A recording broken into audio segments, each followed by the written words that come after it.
السلام علیکم ورحمۃ اللہ وبرکاتہ۔ کہتے ہیں کہ ایک بادشاہ نے ایک رفوگر رکھا ہوا تھا۔ وہ کپڑا نہیں باتیں رفو کرنے کا ماہر تھا۔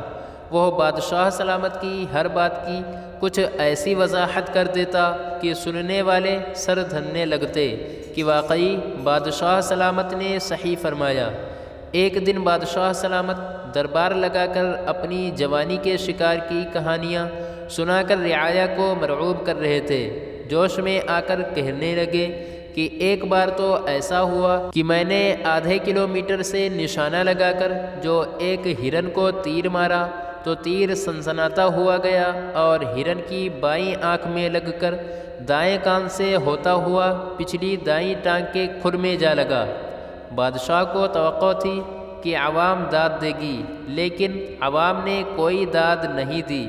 وہ بادشاہ کی بات پر یقین کرنے کو تیار نہیں تھے۔ بادشاہ بھی سمجھ گیا کہ ضرورت سے زیادہ لمبی چھوڑ دی۔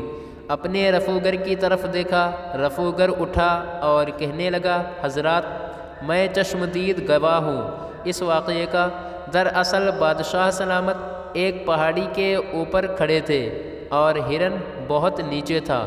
ہوا بھی موافق چل رہی تھی، ورنہ تیر آدھا کلومیٹر کہاں جاتا ہے۔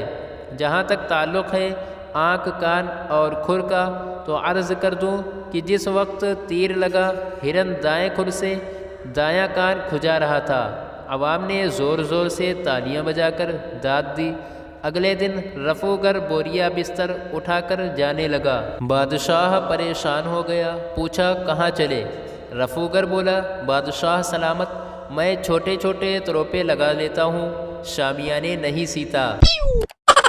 مزید اچھی ویڈیوز کے لیے لائک، شیئر، کمنٹ اور سبسکرائب ضرور کیجیے۔ شکریہ۔